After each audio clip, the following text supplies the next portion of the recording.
Well, greetings and welcome to the Leadership Challenge Show here on EBN TV today. We are glad that you're tuned in on EBN TV for this program. We are glad that you're watching. And as we begin our discussion today, I want to take this time to welcome you. Very warm welcome. And please, we want to hear what your take is. SMS to us, tweet to us, and let us know your ideas and your thoughts about the topic of discussion today. We are happy that the Leadership Challenge Show has grown in leaps and bounds. Many people are watching it, and it has become one of the leading leadership shows in this nation. We thank God for the impact that is caused, and thank you for your patronage. Today, we are pressing on with the discussion on leadership styles, especially hands-on and hands-off styles of leadership.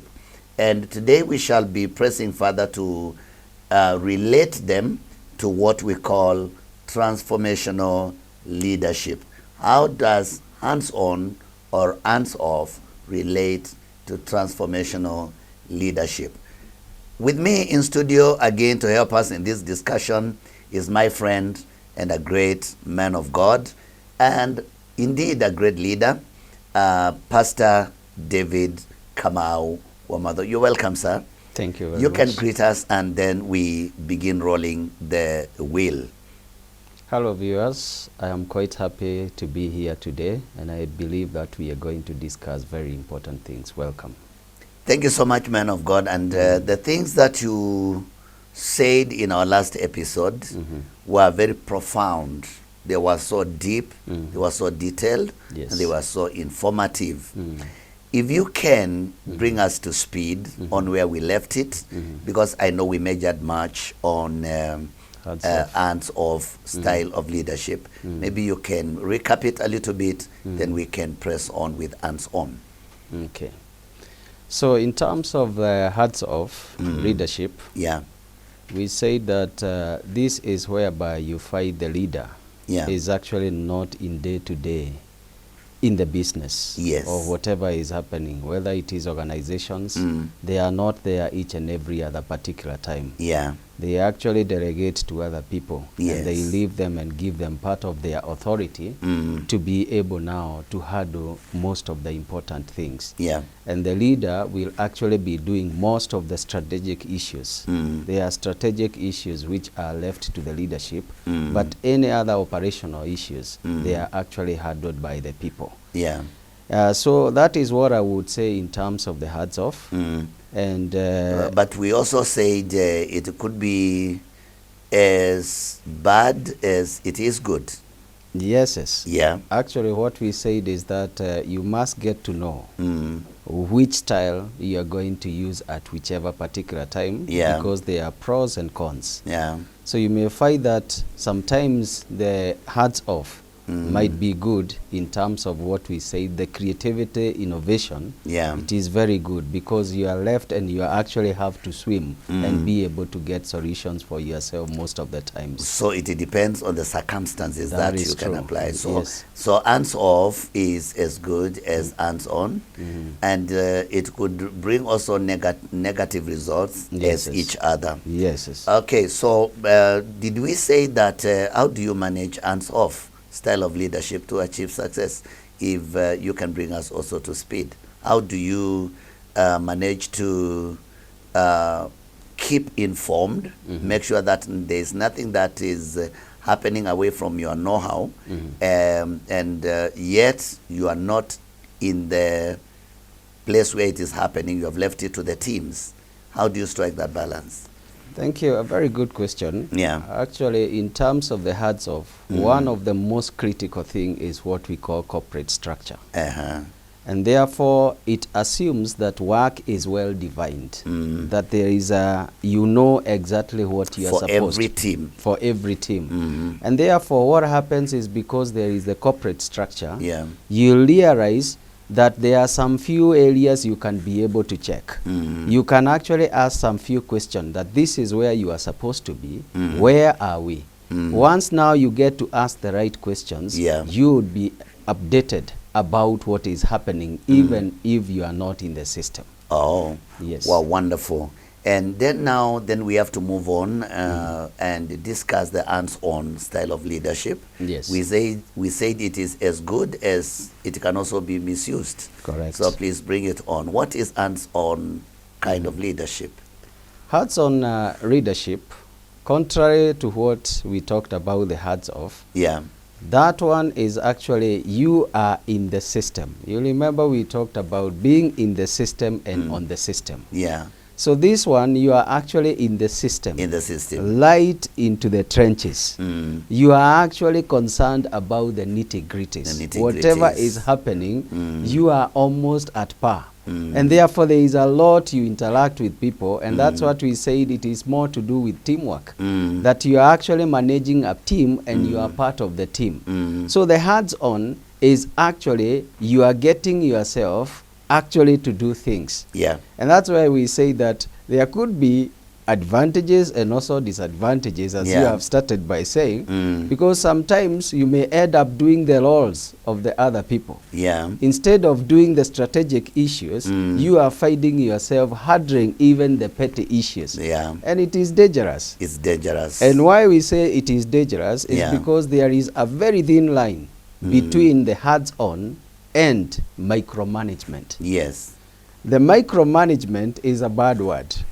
Micromanagement. Micromanagement. Yes. Actually, when you get to the level of micromanagement, is whereby you are controlling everything, even in terms of the decisions. Yeah. You are controlling everything. So you actually put people. You have to be there. You have to be there. So when you are not there, if you actually go to the micromanagement, you find that the organization cannot move forward. Because you are not there. Because you are not there. And that is not the way organization should operate. It is a dangerous position. Yes. And therefore, that thin line, you must be able, as a leader who is a hands-on, you must be able to lead very well so that you don't get to the line of micromanagement. Okay. Because that's where many of the leaders fail, because they tend to micromanage things rather than in the name of hands-on. Correct. In the names of hands-on. That is true. Of course, hands-on is a positive thing. It is. But it can also be very detrimental if it's done in the wrong way. Yes. Please describe for us some of the best settings for for hands-on, for hands-on style of leadership. Okay.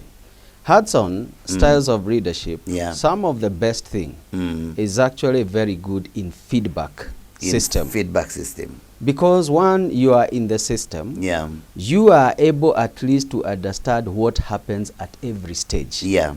And therefore, you are always informed about what is happening. Therefore, you would be able to make decisions with information. Because you are on the ground, you are getting the feedback from the team, and therefore with that, it becomes easy for you to manage. And therefore, most of the time, not all the times, that's why I have said most of the times, you may find it being more productive than any other style of leadership. This is because the leader knows exactly what he wants, and he is driving the team towards the goals. And therefore, that way, it makes it easier for you to move faster.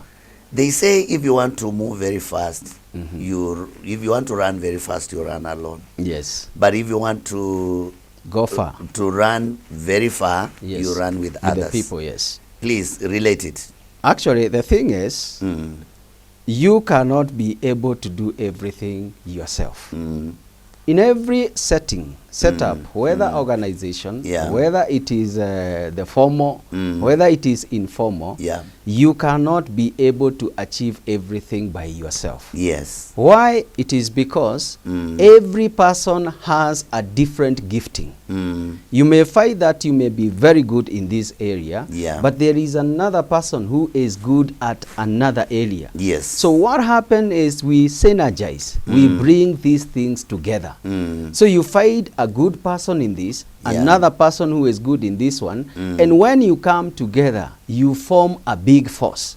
You are able to bring very big change because there are different people who are praying in different areas. Yes. Therefore, if you want to go very far, you must always work with the people, teams. And you must respect what they have and what you have. Therefore, that's why you realize one day, Lupita Nyongos, he said, your dreams are varied. Yes. Equally, just like mine, they are varied. Yeah. So everything that you have in yourself yeah. is important in making the team to perform well. Yeah. And that's why team becomes such a great thing in terms of advancing. Yeah, one of the disadvantages and the negative perception on hands-on style of leadership is where the leader is now has come just too low, as in is overbearing and is interfering, so that the departmental heads or supervisors cannot be able to think for themselves. I wanted to try to interrogate, and I think for the benefit of my dear viewer, yes, if you want to apply hands-on style of leadership, and avoid the pitfall of taking over from the people you have assigned, we have to use the feedback kind of a thing. Now, let me ask you, if I want my team to work, yes, and I'm a hands-on kind of a leader, is this the approach I will use? Call the person if it's in, let's say, like, for example, if we are managing a fleet and there's a supervisor and there's a problem and a challenge somewhere, I know what is going on, but I don't want to go on the ground myself. I call the supervisor, tell him to look for a way on how to go around this problem, and I sit back in the office and wait. I'm informed what is happening, but somebody is doing it. How is that one? Is that hands-on or is hands-off? Actually, it's a hands-on in the sense this. Yeah. What happens is, during the hands-on, there is what we call identifying the gaps. Yes. And being able to train people. Yeah. What happens, like the case that you have mentioned, is whereby the leader does not want to micromanage. Yeah. He will not go there and talk to the people on the ground. Yes, he doesn't want to micromanage. Yes. What he is doing, he is actually present in terms of what is happening, but he has given people a degree of freedom. To be able to make some few decisions. And now that becomes a bit important in the sense that when you are actually micromanaging, what you do is that you don't give any degree. At all. Yeah. It is actually when something small is being done, you find that you are actually getting. Don't do anything until I tell you. So what happens with the hands-on, and that's why we said we must be very careful, because if you end up not actually training people, and this is exactly the danger. There is what we talked about the other time about the succession. If you are not actually allowing people to grow, in their areas, the day will come and you'll find yourself that you are out of the scene. And when you are out there, because you did not actually get to train people, sometimes you actually train them. Look, even about Moses, he was told about there are some cases which are complex. Those cases you can handle them. You handle them. But there are some few cases which can be handled down here. So obviously what will happen, he will not be so much interested in the small cases which are supposed to be handled by other people. So when it comes to an issue which is weighty and really needs his feedback, that is the only time that he is going to come in.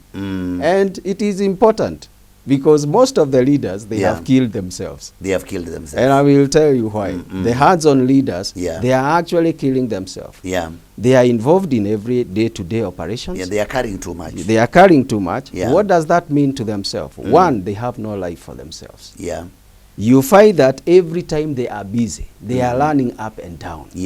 And they will break down at a particular point, because there are some people who would be able to help you in terms of sharing the laws. And you'll be away. and you be away. Yes. When you find yourself not being able to take, to go away, yes, then it tells us you are not actually a good leader. It is a red flag, and that is one of the things that we are saying. As leaders, we must be able to give other people an opportunity to grow. Well, leverage it, because we say it has advantages, and but the disadvantages appears to be more, especially when it comes to micromanaging.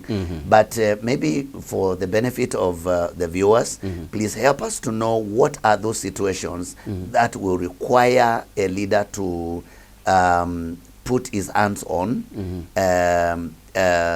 at some point, because he wants to move with speed, and what he should avoid to slip into the pit of micromanagement. What are some of the situations that need really hands on, and if hands are not on, nothing will move?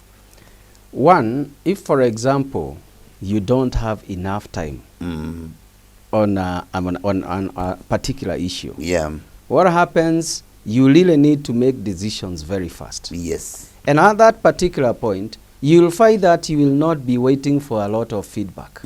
You'll actually be able to guide the team so that you come up with the solutions very fast. Yes. At that particular time, the leader cannot just be away. He has to be there. He has to be there because you really need to make one decision and you move forward. Yes. When time is limited, it is very important for you to be involved in that decision making. Wow. Then the other thing is when you realize that the people that you are dealing with are not very much qualified. Oh. Yes. Yeah, now I get it. Yeah, if they are not very qualified. Yes. Because we are saying that if they are not qualified, you need to take them to that level. But you may not have a lot of time to take them to that level. So if they are not very well equipped about the issue which is at hand, then you have actually to dive in and be able to give directions. Because they are lacking qualification. Yes. But you have a timeline. Correct. Where so you must move with speed. Yes. And you see some gaps somewhere, you must step in. Correct. So that one becomes positive. It's not negative. Yes, it is positive. Oh, wonderful. Because now that will really help the team to move forward.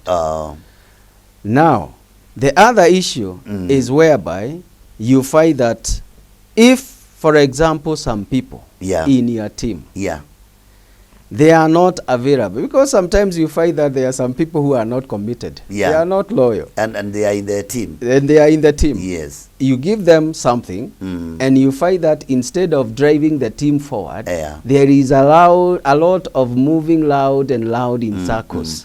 When you realize there is such kind of a team, that dynamics, it really forces you to be able to get there and see exactly what is it that is happening with the team. Because there are sometimes you may think that the team is not performing, but it is the people that you have put at the supervisory level who are not performing. So when now you find that there is a bit of delay in terms of doing things, or instead of in terms of getting to results, now that particular time you may have to interrogate the systems a little bit further. Okay, Pastor. Yes. But very good, very good, very loud and clear, and very informative. We are taking a short break. When we return, we want now to bring it together and tie it together with transformational leadership. Don't go very far. We'll be right back.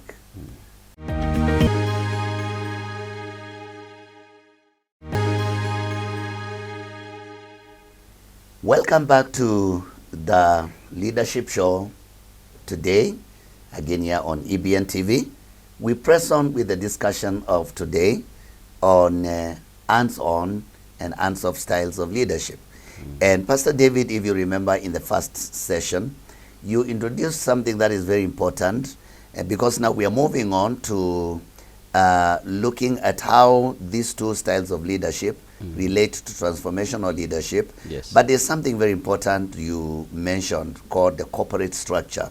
And I know somebody wants to know that maybe they have not been exposed so much and they are already in the middle of leadership. What is this corporate structure and how does it work, and how can people apply it in their areas of leadership? Okay, this corporate structure is quite important, especially when you are engaging your team. when you are engaging your team, there must be something that you sit down and come up with, which tells the team that this is what you are supposed to do, which is the job description. Yes. It actually describes the jobs for each and every other person. And after describing the jobs, you actually come up with measurement, which says that this is what you are supposed to achieve with your job description. Yes. These are the reports that you are supposed to deliver. And it tells you exactly even when you are supposed to deliver your results. Yes. So it is not something that you are just thrown to, that is thrown to you. Just do this work. You are actually given the guidance in terms of this is what it entails. And this is how you are supposed to do it. And this is the expectation. So even for you, you are able to gauge yourself. Yes. And therefore I would say for everybody, if you are giving someone a task to do, you must actually define that task. What is it that I want from these people? What is it that they are supposed to do to achieve these goals? And what is the goal? In terms of them doing this, what would be the end result? When would we say that, yes, we have achieved what we are looking for? So that now the teams can measure whether they are making it or they are failing. Correct. So in corporate structure, the teams are able to evaluate themselves. And where they are failing, they are able to know, I have failed, I do not do what I'm supposed to. Okay. So, and it can be applied anywhere. Every department, every leader. Yes. You know, I attended an advanced leadership training in Dubai, and we're being told how you should not allow many people to report to you.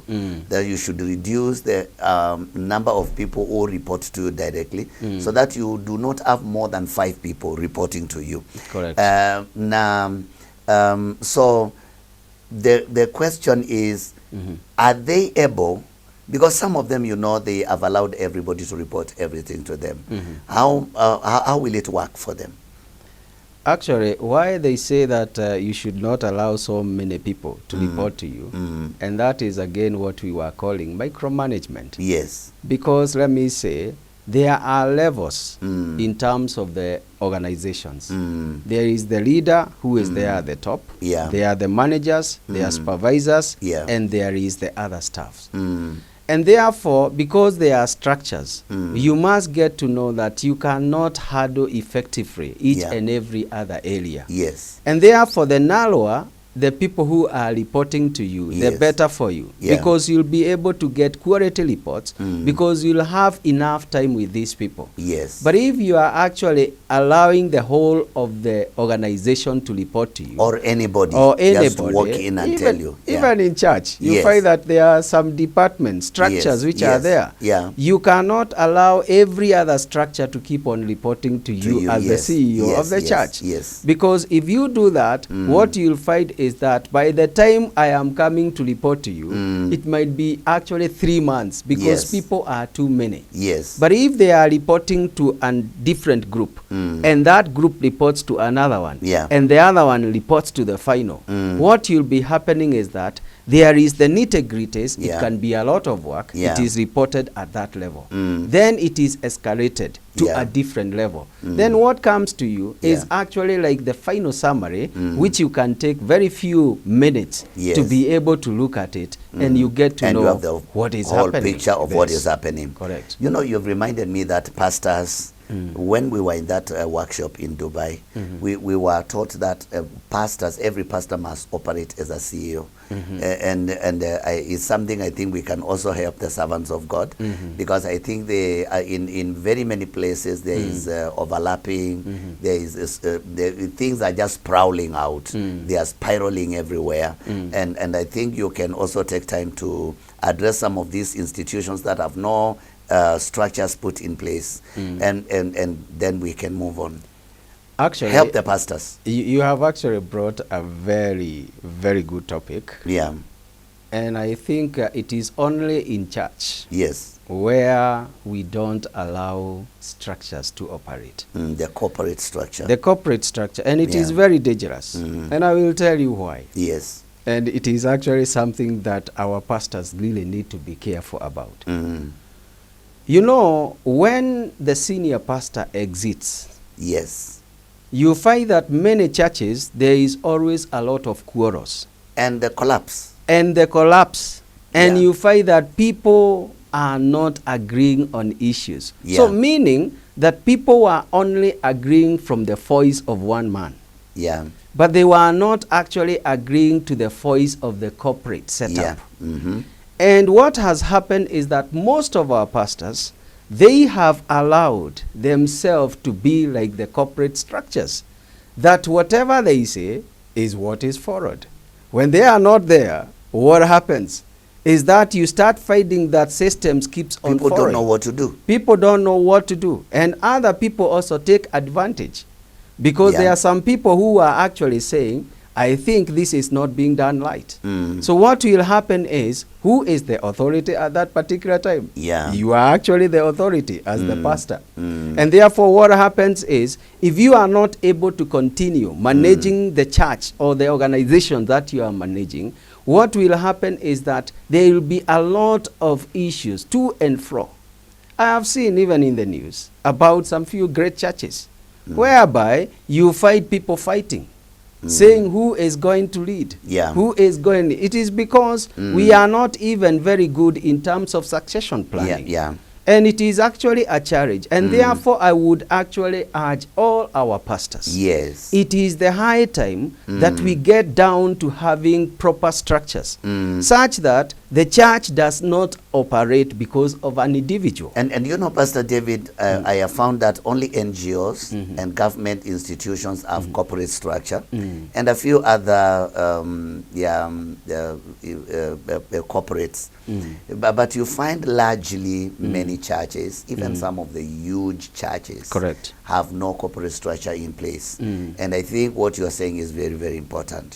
So it's the corporate structure ensures that's exactly what you've said, that corporate structure will ensure continuity.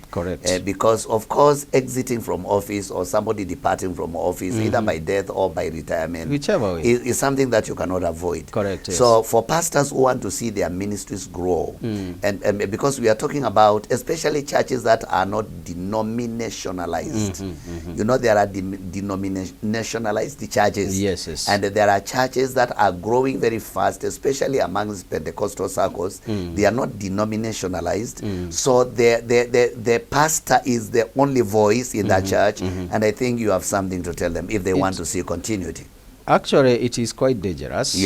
And I'm saying that you can only be able to move as fast as your people can move. If, for example, people wait for you as the senior pastor to come and tell them, you know what you have done? You have removed what we call creativity and innovation amongst the leaders. And we'll cover some of these things. And also what we call empowerment, which is one of the great things in terms of the transformation. And therefore what happens is that you have actually made yourself to fail. And that's where we talked about the posterity. We said that if you are only good in your generation, you are actually a failure. You are failing. You are failing a lot because you are supposed to make sure that whatever you started goes to the next and the next generation. You said that success is not success without a successor. Correct. I think that's what you said. Yes, that is the thing. And that is exactly why we are saying it is a dangerous position for all our pastors, especially, and my heart is bleeding for the churches, because we have not allowed professionalism to be in the church. And if we don't do that, we can end up having a lot of fights in the house of God. Why are we having fights? It is because we did not put structures which are beyond us. But most of the people in the church, they actually put structures only surrounding themselves. And therefore, when you are not there, there is no church. It is a dangerous position. Can all the pastors be able to put structures, succession plans in their organizations, and this will help. And exactly what Pastor David is telling you, my dear brother, who is a pastor like the way I am, is that describe jobs for people and the goals and the targets and the timelines. I think you can delve a little bit on that one, because I have found that very few pastors have taught their teams exactly which way they are going, how they are going, and what time they have to do it. And so you find there's a lot of confusion, and that is why many times people have to stop and wait for the pastor to tell them what to do. So I think you can say something about that one. Especially in describing duties for people who are working under the pastor. Correct. You see, a church is an organization like any other. Yes, of course. It has administrational issues. It has finance issues. Yes. It has outreach issues. Yes. It has, you know, the pulpit issues. Yeah. So if you look at all that, there are so many structures which are there in the church. And therefore what we are saying, get people who are good in administration. Yes. Sit down with them and you give them your vision. Yes. That this is what I would want. Yeah. And when you give that, allow them to bring in the new ideas in terms of how are they going to manage and to achieve that department. Yeah. Yes. If it is finance, I don't see the reason as to why a pastor should be involved in counting the offerings. And many of them are counting offerings. Which is a bad thing. What are you doing as a pastor? Going there every Sunday after people have given for you to count the offerings. Or even to carry the money in your car. Correct. Honestly. Let me say one thing is that you must have a finance department. Yes. Which is able to account for the monies which has come. Yes. And they will give you the report. And you can sit down with the people and now be able to say, this is what I would want with the monies that you have. When you are planning, plan is including these kind of things. Because nobody is saying that you cannot spend the money. Yeah. But what we are saying, but what we are saying, and let you there see, be accounting. Yes, and you see the other issue is, most of the churches right now, they cannot do anything great. And it is a dangerous position. Why is it that I'm saying they can't do anything great? Because one, it is only in church where we don't know how to bank money. Money comes on Sunday, you put it in your car, you put it in your pocket, and you go and spend it. And you use it from the pocket. You use it from your pocket. The moment that you get even a good plot somewhere, and you want to buy that plot, and you don't have enough money, the bank goes, or any financial institution goes, at your account, and they tell you, give us your 6-month statements. Your statements are in the pocket. And you see, that's why we are saying as pastors, they need actually to pull up their socks. And I'm sorry, I have to say that. No, you have to say because they are losing very great opportunities, which they can be able. In this world we are in, you cannot only do great things with your money. There are moments that you require finances, even from bank institutions. But how do you get that money if you are actually doing things without order? Because that you are out of order. Yes, of course. There are some things that we really need as the men of God. It is important that we put that order because it is going to help us in terms of going forward. You know, I can hear the question in the in the background of someone who is watching on TV, a pastor, and he's saying, but I have people, I have departments, I have leaders. I have told them what I want. But these people appear not to be working. Pastor David, I want you to point out some of the things that discourage teams from thinking for themselves and delivering good results. And personally, I tend to think that if the pastor, if you give some job to someone, then that person gives guidance to the team that is leading. Then you as a senior pastor, you overlap him and give fresh instruction. Then that person will just cow and will coil himself, and you will not be able to give it the best. I think you can pick it up there because I think it is going on. Pastors are saying, I have teams, I have this department, but he can overrule them anytime, and that discourages the teams. Please.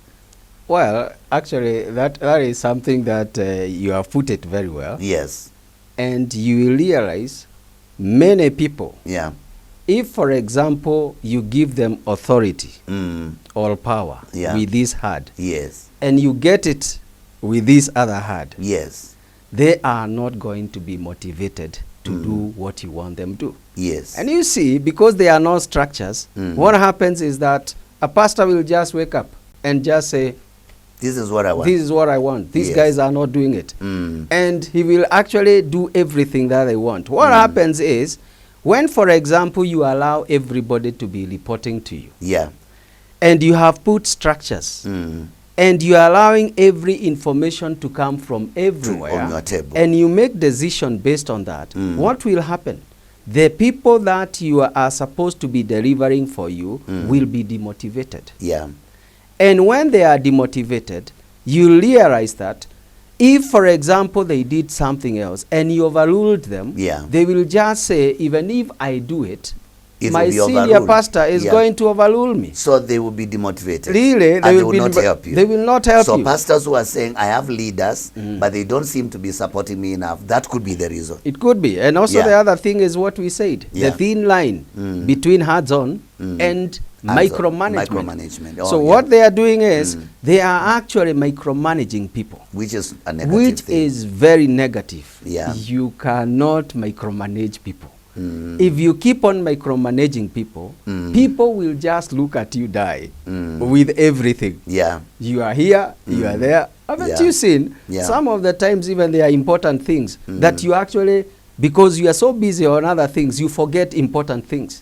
Because you have been learning up on what is not really variable, and actually what is most variable, you forget about it. It is because of what we call micromanagement. For us, let's stop the micromanagement. Let the systems be what drives the organizations. Pastors and leaders of church, you have heard it for yourself, that your vision, for it to live longer than you must establish structures, you must respect the structures, you must evaluate the work, you must work with the teams, you should not work alone. And, you know, we keep on praising the churches from America, whose leader who started the church died long time ago, but the church up to today is in existence. Let's think, for example, about the Billy Graham ministry. Billy Graham went to be with the Lord. He became so old and he rested, but the organization is still going on. We have the TBN, you remember Paul Crouch, and the work is still going on. But in Africa, there's a problem. Every time the top leader dies, the ministry breaks, and I think it has something to do with lacking corporate structure of leadership. Look at it even like the Joel Austin ministry. The founder actually passed on a long time ago. But today, Joel Austin's ministry, the third generation. And the ministry is continuing and continuing in a very good way. And that's why we are saying, if you go like to Joel Austin ministry, there are all these structures. And these structures is what has helped the ministry to go forward. So let's put the structures. Let's not build things around ourselves as people of God. And servants of God, let's not just build churches only for ourselves, and when we are out of this life, those churches cannot continue. Let's set them in a way that even when we are not there, the ministry can continue to bring souls into the kingdom of God and make impact in the world. God bless you. Don't go very far. We will be right back. Welcome again, my dear viewer. This is the last session in the discussion of today. We've been talking about styles of leadership, especially hands-on and hands-off styles of leadership. And we have covered also the corporate structure of leadership.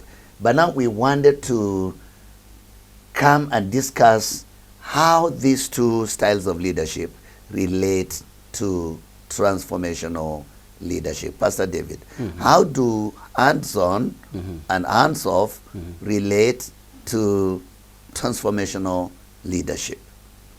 Thank you.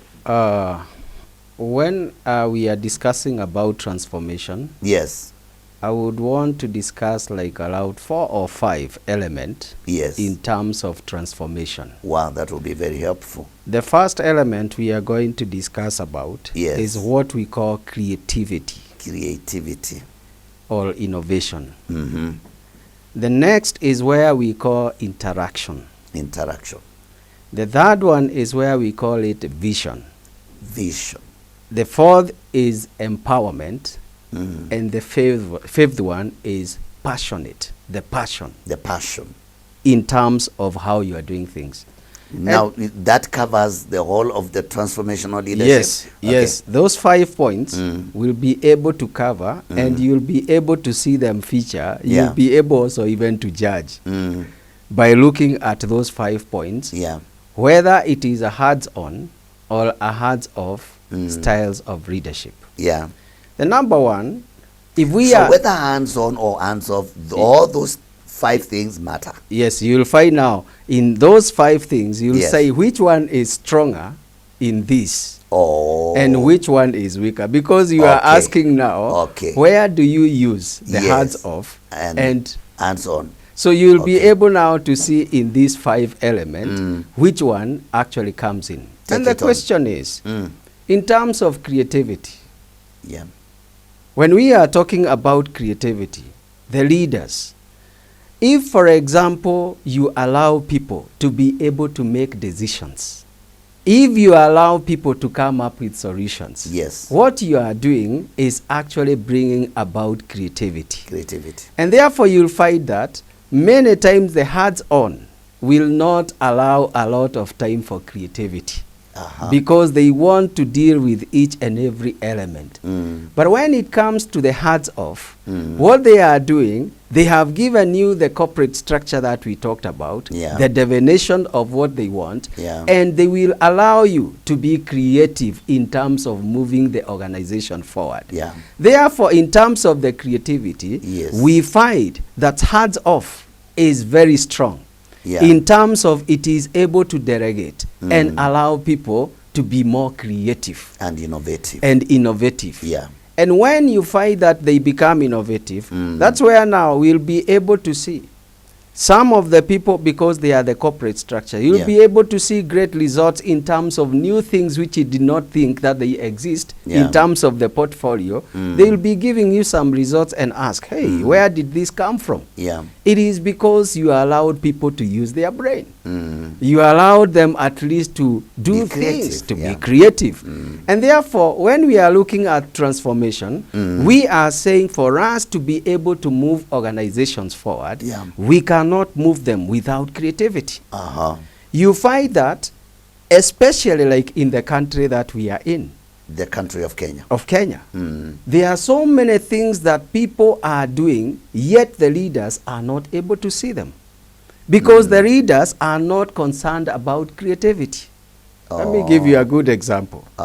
There is this young man who came up with a solution that you can be able to get when it rains, even wherever you are, you can be able to unhang your clothes and you get them to the house. Really? Yeah, it was in TV. This young boy, a very young boy from the village, he actually came up with an innovation. And you are just there. When it is raining, there is a sensor. And that sensor, every time there is rain, it realizes there is rain and it brings the clothes. It pulls the clothes in. That was only something that we saw in the TV. After that, the leaders did not pursue. And this is exactly where we are saying there are many great things. Again, there was another young person who built his own studio. Remember, by just going and just getting pieces and pieces. And he comes with his studio and he has a radio program. So you find there is a lot of creativity. And I hear that the radio station is reaching out to a wide area. Yes, to a wide area in the community. Creativity. And another one, regenerated power in Moranga. Correct. So those are the things that we are saying. When we get to allow people to create what is in them, they bring up. The problem we have is our leaders. When they see these kind of talents, they are just far. they do not want even to be involved. Yeah. But you can see these young people, they are sitting down and coming up with something original, which is able to move very far. And this is where we are saying, if we want to transform our country, our people, what we need is to bring back creativity. When we just make sure that we are only feeding people, we are building loads for the people. That is not creativity. We want the people to be able to tell us, this is what can bring solutions to us. There are so many things that people are able to do, but because you have not allowed them that room, and that's why adds on, we are saying it's a problem, because it doesn't allow people to be able to create. You find our country is lagging behind all the time. It is us who has the solution. I can tell you, you find some of the narratives right now, and I'm sorry to say this, again, I'm not a politician also, even me, but I am sorry, some of the narratives, you find that there are some of the narratives which are resonating so well with the people on the ground. Why? It is because you are actually listening to them in terms of this is what can help us. Whatever you are saying, the big things cannot help us. But the small things that we are doing here together, the small businesses, ideas that we are having here is what is able to bring the transformation in our lives. And therefore you find people now being able to come up with new things. So if we are looking at that leadership, we find the hands-on, it limits the creativity. And therefore, we see a tick in terms of the hands-off. The hands-off. People are given the freedom to be able to move forward and to produce something which changes their life. The transformation, it changes their life. The second point is where we talked about interactive. Yes. You are a leader who interacts with people. I'll give you a very good practical example. You remember the former president, our brother. We keep on calling him our brother here in Kenya. The former president for America. Barack Obama. Barack Obama, he came up with one slogan. Which one is it? Yes, we can. Yes, we can. And every person in any country, they looked at it, they could relate it, that it is us. And therefore that is a team. We are talking about the team.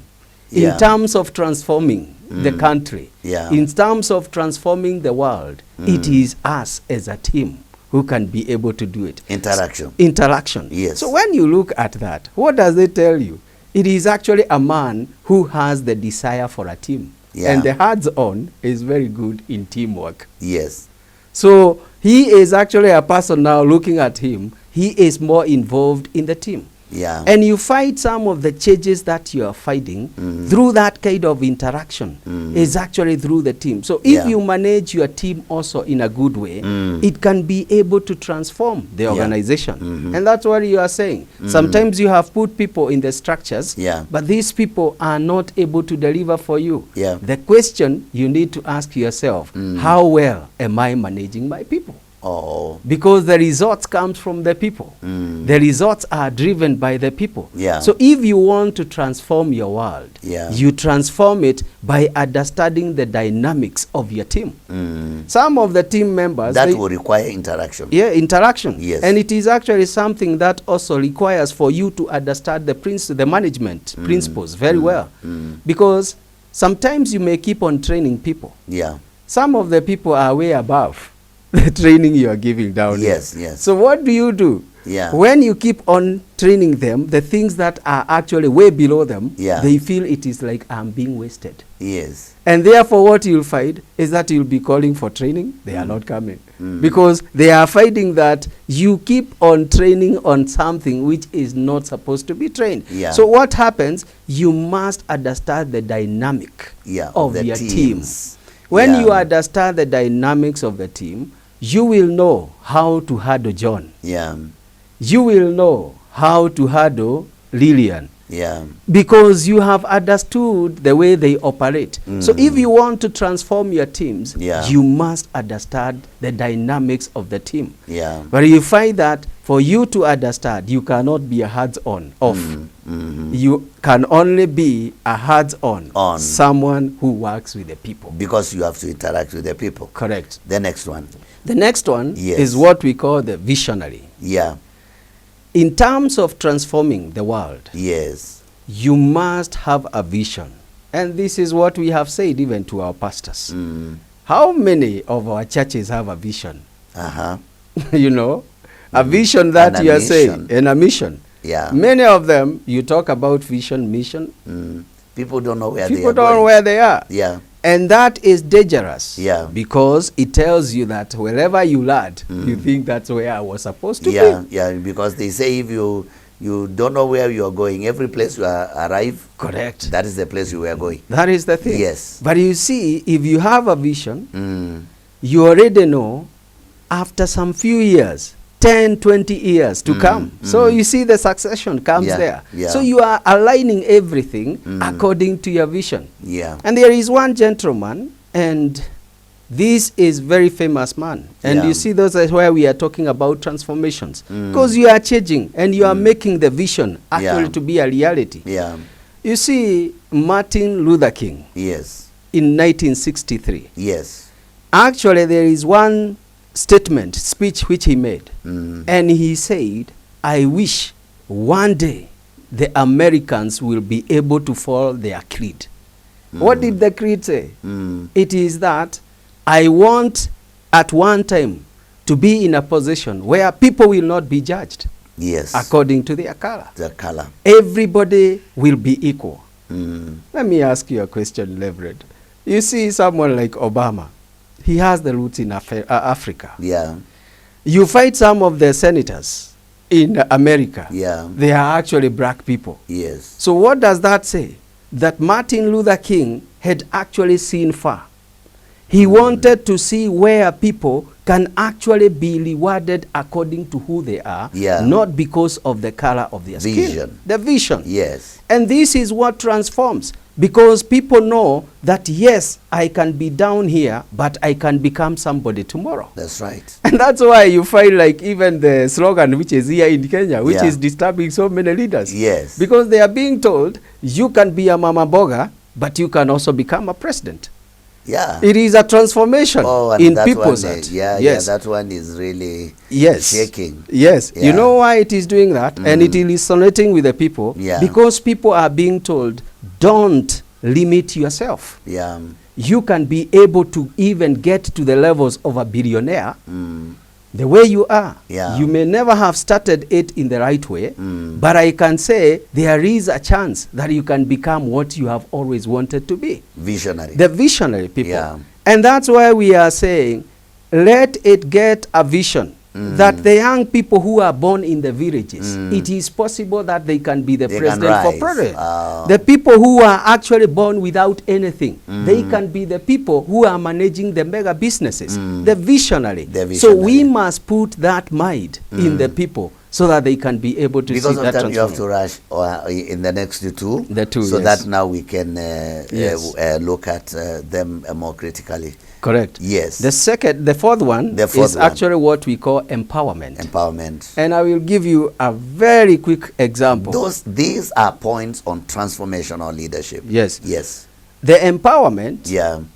If you find... So Pastor David, sorry to cut you. Yeah. Did we say that the interaction, the visionary part of it is either hands-on or hands-off? Did we say? Actually, the visionary, it's actually, you may find that it is actually still with the hands-on. Yeah. Because you are working with the people. You are actually trying to lift the people, working with them in terms of where they are, and you are showing them there are chances that you can become. What they can become in the future. Yeah, what you can become in the future. It is actually hands-on. Wow, praise God. When we get to empowerment, there is the empowerment, and we are talking about, for example, the shoes that we put on right now. Yes. There is one called Nike. You've seen Nike. Nike with a tick. Yes. Let me say, the founder of Nike, he empowered his people, and he told them there are so many people in the world who are not putting on shoes. Yeah. And he empowered people, and he said, you can go to the world and sell. So when you hear, then the shoes for Nike, they are actually coming from far. But right now, every country is actually putting on the Nike. Many of the people want Nike. Yeah, the Nike. Why? It is because the leader empowered people. He gave what we call delegated power and authority. For them to be able to go and be able to transform the lives of the people with the products that they have. So what he did, he is actually a man who is a hands off. He realized that I cannot be the only person to push this product. It's a good product, but I can allow people just to go. And you know what happens? The numbers just comes. The money comes. Like that. Why? It is because he is not in Kenya, but Kenya is delivering to him. He is not in Nigeria, but Nigeria is delivering to him. That is actually a leader who has given some freedom to the people. And that's actually more in terms of empowerment. It's more to do with hands off. They are very good in empowering people. Very profound. The other one, which is the last one, because we are moving because of time, is what we call the passion. Passionate. And I will give you a very good example. And that actually again has a hands-on. Hands-on. Yes, because you see, I can give you a very good example about a teacher by the name Mother Teresa.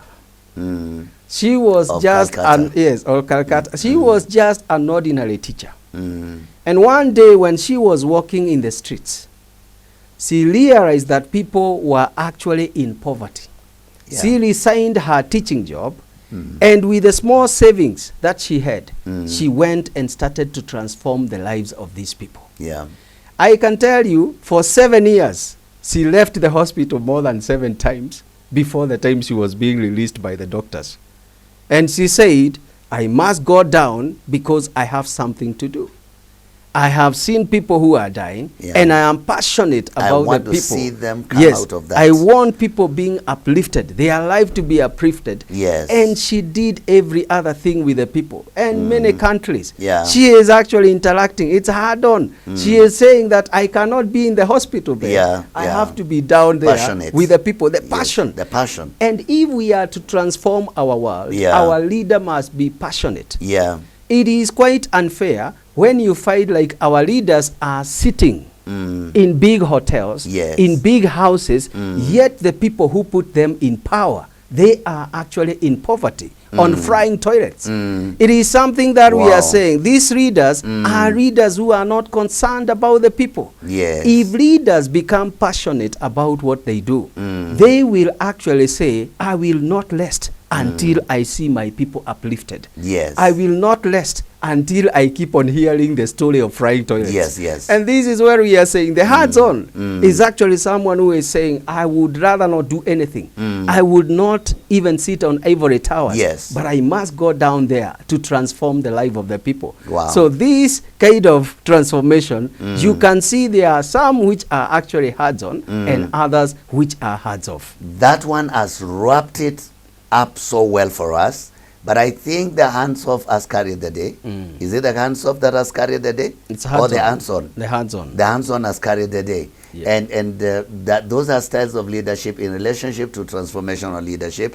And please do not forget the 5 points: the innovation, the interaction, the vision, and the empowerment, and finally the passion. Very, very important. We must wrap it there. When we return, we shall dig deeper into these styles of leadership. For now, we have to bid you bye-bye. God bless you until we meet again.